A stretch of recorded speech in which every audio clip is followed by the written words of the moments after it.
Hey guys, Rookie Lock here, back once again. I hope everyone's having a great day as always. And today, for Stock Lock Sunday, I'm going to try and finally get this Bilock rim cylinder picked. Um, yeah, I've had both these locks for a while now.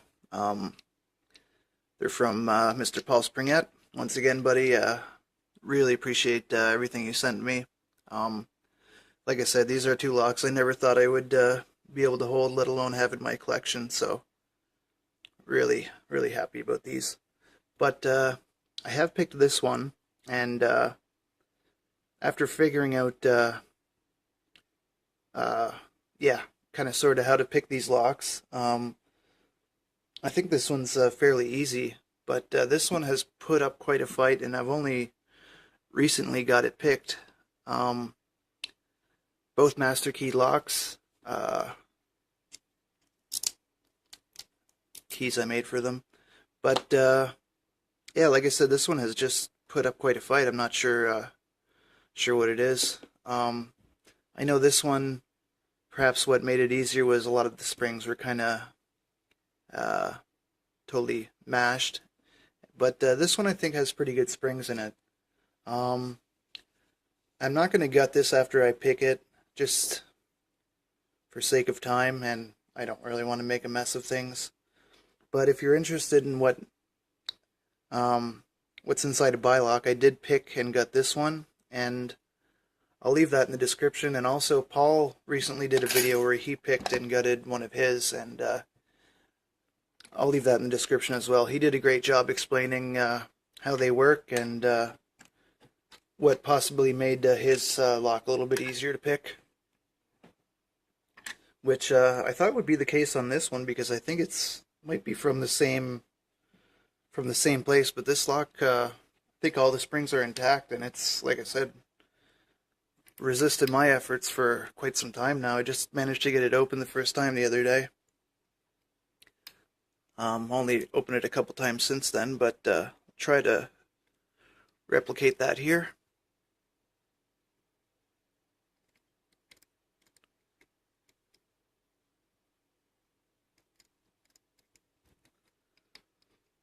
Yeah, like I said, I won't gut it, but I'll show you guys at least that all the pins are in it and that the sidebars are intact.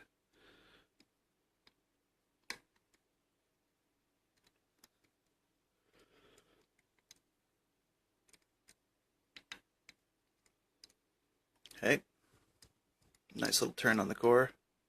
I think when you tension it clockwise, the left side is the first to bind, but you'll get to a point where you're starting to bind the right side.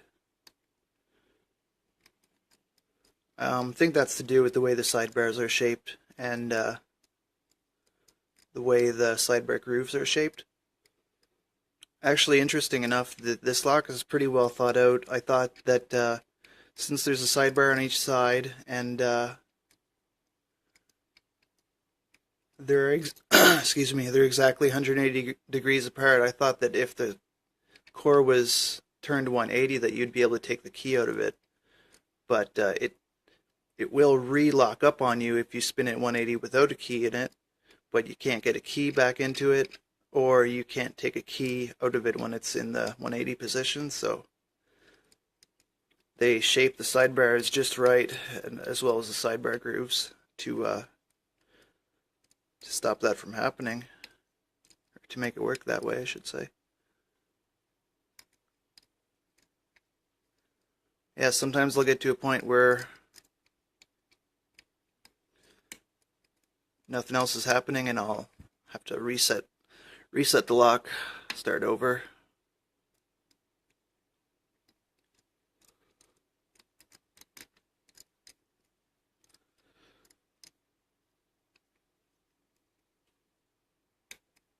I also find too that we're really used to levering our picks on pin tumblers, and sometimes it helps to just kind of lift your pick instead of levering it.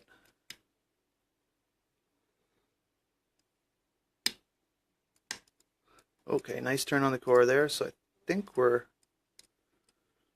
maybe on the right track.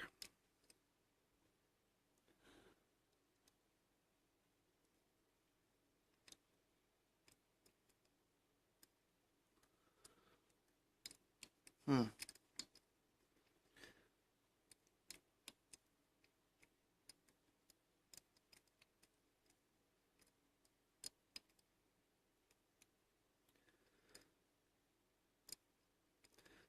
Again, get to this point where I'm kind of not feeling anything anymore.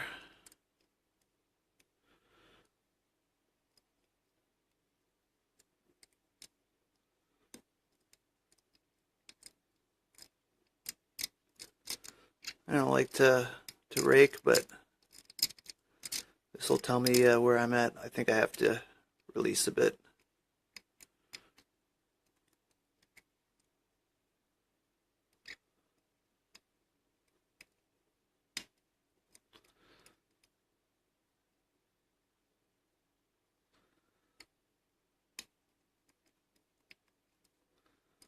Hmm. Okay, nice click there. A little turn on the core.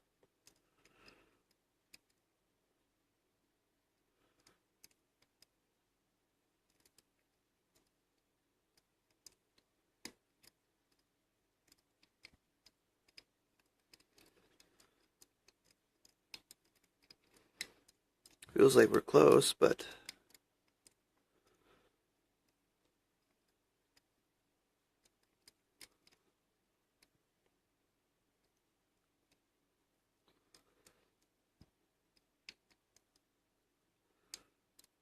there she is. Wow.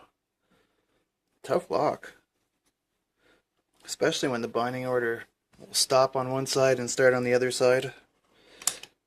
Alright, 7 minutes. I'll, like I said, show you guys that everything's intact. But I'm not going to take all the pins out of it.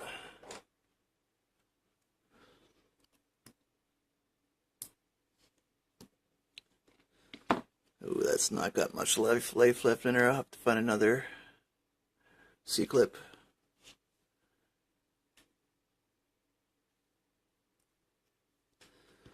Alright.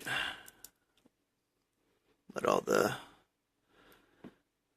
springs reset. So, hope this camera isn't really blowing the image out too much.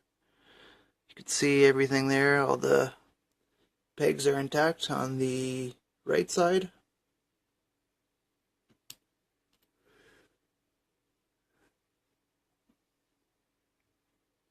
I wonder if this will help. It's hard for, like I said, it's hard for me to tell because my screen is kind of screwed up on the camera, but that kind of looks better for me. I'll have to check it when I'm editing, but I'll leave it like that for now. Everything intact there. So left side, right side, and this is how we would get the pins out. I'd slide this back, but I can easily show you that all the pins are in here.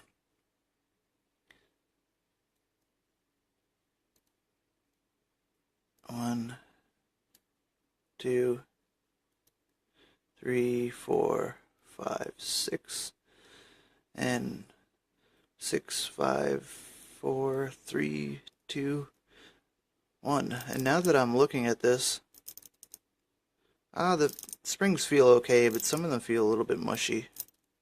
And I probably shouldn't do that because I could, the only thing that keeps these pins from spinning is the actual sidebar. Let's see if I messed anything up.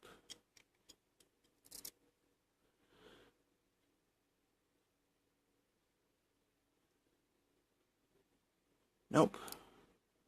And I forget which sidebar was which, but I think I have it the right way. You can see that the way these sidebars are shaped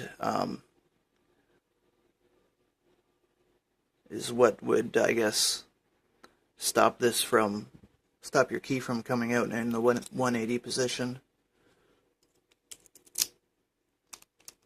There we go.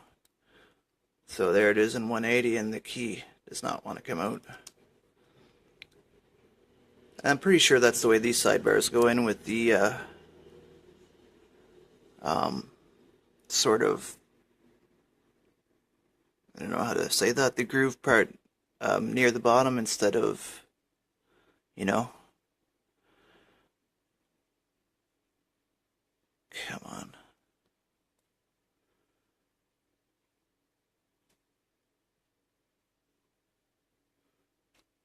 instead of this way around. Pretty sure they go in like this. Anyway, that's this Bilock picked and gut, or semi-gutted. Like I said, I'll leave the videos in the description for this one and also Paul's video. Alright guys, I'm going to leave it off with that. Already at going on 11 minutes here. As always, everyone take care and don't give lock pickers a bad name. Don't pick locks that you don't own or have permission to pick. Alright guys, see you on the next one.